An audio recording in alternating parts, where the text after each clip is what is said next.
Hello everyone, আরেকটি নতুন recipe নিয়ে চলে আসলাম। এটা হচ্ছে আমাদের পিঙ্ক ওয়েস্টার মাশরুম রেসিপি। এটাকে গার্লিক মাশরুমও বলতে পারি আমরা। অল্প কিছু জিনিসপত্র দিয়ে আমরা এটা তৈরি করব। প্রথমে আমরা ধুয়ে নিয়েছি এবং কিছু রসুন কুচি নিয়েছি। এখানে 2টা রসুনের কুচি আছে এবং কিছু কাঁচামরিচ আছে। কড়াইতে তেল গরম করছি। তেল গরম হতে হতে আমরা দিয়ে দিব রসুন কুচি এবং ভালোভাবে ভেজে নিব তেলের উপর। এরপর আমরা দিয়ে দিব স্বাদমতো লবণ। আমি এখানে 300 গ্রামের মতো মাশরুম নিয়েছি। মাশরুমগুলো আরও কমে যাবে, সেজন্য অল্প লবণ দিলে ভালো। লবণটা ভালোভাবে মিশিয়ে নিচ্ছি। মাশরুমে একটা গন্ধ থাকে, যার কারণে রসুন কুচিটা দিলে ভালো। সেই গন্ধ রসুন কুচি দিলে সেই গন্ধটা আর থাকবে না। এরপর দিয়ে দিব কাঁচামরিচ ফালি। আপনারা এখানে চিলি ফ্লেক্সও ইউজ করতে পারেন।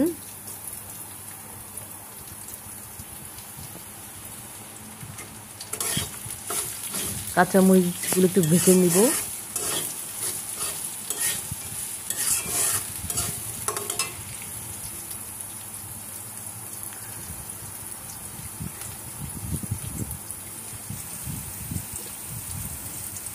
এই পর্যায়ে এসে আমরা আস্তে আস্তে করে মাশরুমগুলো দিয়ে দিব তেলের উপর।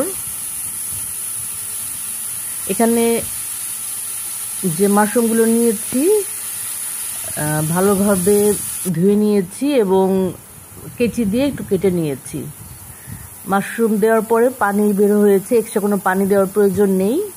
যে পানি বের হয়েছে এতেই মাশরুম সিদ্ধ হয়ে যাবে।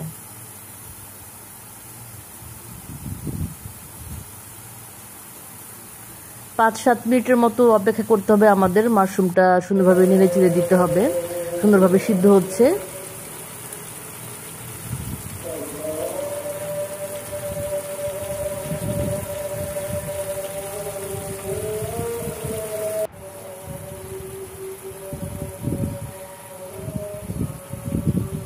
এরপর আমরা দিয়ে দিব অল্প কিছু গোলমরিচের গুঁড়া।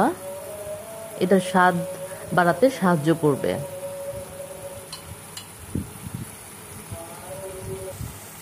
গোলমরিচের গুঁড়া ভালোভাবে মিশিয়ে নিলাম।